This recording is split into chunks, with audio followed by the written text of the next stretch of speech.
김광진입니다. 저는 불량 전투복에 대한 이야기를 좀 드리고 싶은데요. 제가 국회의원 이제 3개월 정도 하면서 나름 제 목표로 뭔가 장병들에게 잘 좋은 대안을 제시하면서 국회의원 생활을 해야겠다라고 생각을 했고, 국방부와 같이 협력하면서 일을 해야겠다는 생각을 했습니다. 근데 이 전투복 보급과 관련한 일들을 보면서 제가 어떻게 일의 방식을 좀 바꿔야 될지에 대한 고민에 심각하게 하고 있습니다. 일단 7월 25일에 저희 현안보고 때 불량 전투복이 훈련병들에게 납품된 것이 아니냐라고 제가 질문을 드렸을 때 방위사업청장님께서 기품원의 품질 요구를 거치지는 않았지만 그렇다고 해서 불량이라고 얘기하는 것은 옳지 않다라고 회의록에 보면 그렇게 되어 있습니다. 그래서 제가 불량인지 아닌지는 파악이 됩니까? 이렇게 문제가 생겼는데 조사를 해보셨습니까? 라고 질문을 했을 때 청장님께서 그것을 이제 파악해 보겠습니다 라고 답을 하셨습니다. 회의록에 그대로 남아 있습니다. 그리고 나서 이틀 후에 장비물자 계약부장님께서 저희 방으로 오셔서 설명을 주시기를 전체 10만 벌의 옷 중에 수선 소요가 발생된 것은 34개밖에 발생되지 않았고 나머지는 다 정상품입니다 라고 말씀을 해 주셨어요. 근데 이미 기품원에서 4월 17일 날 국방부로 보낸 검토 결과 보고서가 있습니다. 제가 한자도 빼지 않고 그대로 읽겠습니다. 완제품은 규격상의 요구 조건을 충족하지 못하는 결함 다발로 전 로트 불합격 및 규격상의 품질 요구 조건에 크게 미달되어 정상적 정부 품 보호활동 적용 시 납품 불가 수준임. 또한 공장별, 제품별 품질 산포가 크고 생산 제품 호수별 조달 요구 비율을 미준수한 상태임. 기술 분석 결과 내구도 부족, 운영 불편 및 착용 시 품위 저하를 초래하는 결함사항이 다수 확인됨. 이게 기품원의 4월 17일 날 검토 결과 종합서인데요. 이미 그런 사실을 알고 있었고 저희가 일반적인 상황이 아니라 이 옷과 관련한 현안 질의를 특별하고 있는 상황에서도 3개월이 지나서 그 현안 질의를 한 상황에서도 이 방위청장님이나 아니면 조달부 부장님이라는 이것에 대해서 허위로 저에게 답을 주셨거나 아니면 직무를 유기하셨거나 둘 중에 하나인 거라는 생각이 듭니다. 그건 뭐 문제가 아니라고 치죠. 그 이후의 문제인데 결국은 이 불량 전투복 10만 6,502매가 훈련병들이 입고 있죠, 현재. 누가 답하십시오. 그렇습니다. 예, 그것에 대해서는 어떻게 생각하십니까?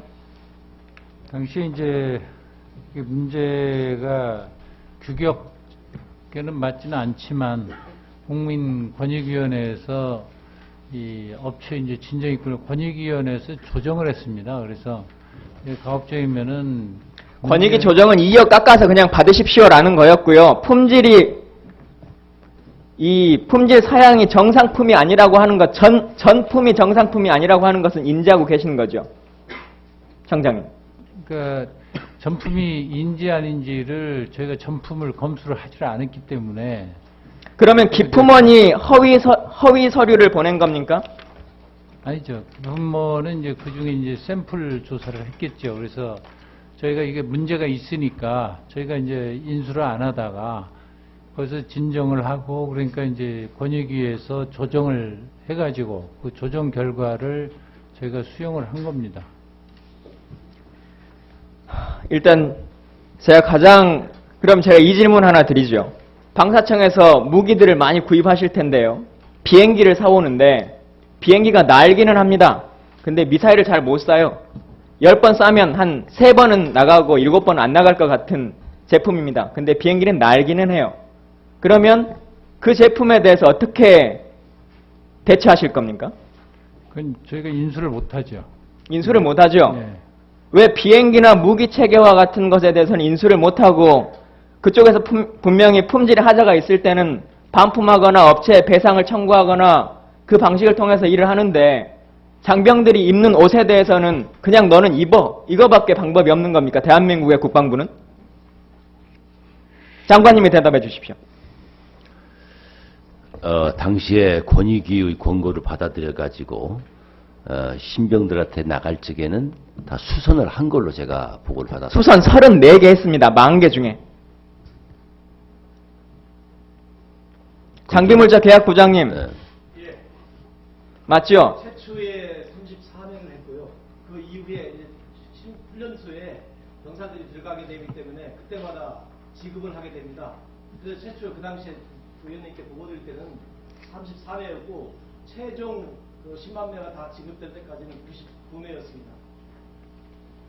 결국은 이 아이들은 어쩔 수 없이 그냥 입고 있는 거죠. 10만 개 나갔는데 그중에 100개 고치셨으면 뭐 정말 도저히 못 입는 상태니까 그 정도 수선 요구를 한 것이고, 뭐 다들 군생활 해보셨겠지만 옷 사이즈에 맞춰서 사람이 그냥 알아서 입으라고 하는 그 70년대, 60년대 군대와 똑같은 상황을 2012년에 그대로 반복하고 계시는 거 아닙니까? 이 10만 벌 옷에 들어가는 비용이 총 얼마나 됩니까? 대답해. 리즈에 준 돈이 있지 않습니까? 12.15. 12억이죠? 예, 대한민국 국방부 예산 33조 중에 12억을 커버를 못합니까? 그래서 그냥 애들은 옷을 입어야 되는 겁니까? 그때 최초에 판단한 것은 그 병사들에 대한 것까지는 고민을 하지 않았고 전체 국방 예산이나 아니면 국가적으로 자원 병사들에 대한 고민 자체가 없다는 국방부의 답변이 그게 말이 되는 겁니까? 그러니까 그것까지 고민을 하지 않고 군사용으로 사용하기에는 특별하게 큰 문제. 비행기는 날라만 다니면 되는 게 아니지 않습니까? 이해할 수가 없어요. 납득할 수가 없습니다, 저는. 통상적으로 언론들에서 나올 때 뭐 우수한 기업체들이나 이런 것들을 홍보할 때 이렇게 말하죠. 불량 제품이 있었을 때 전수 리콜 해가지고 뭐 폐기한 우수한 기업체다. 박수치고 좋은 기업이라고 말합니다. 12억 정도의 예산 커버해서 다시 리콜해 주실 생각 없습니까, 장관님? 네, 여러 가지 최선의 방안을 강구해 보겠습니다. 이후에 추가 질의하겠습니다. 예, 수고하셨습니다. 김종태 의원님 질의해 주시기 바랍니다. 질의하기 전에 의사 진행 예, 하십시오.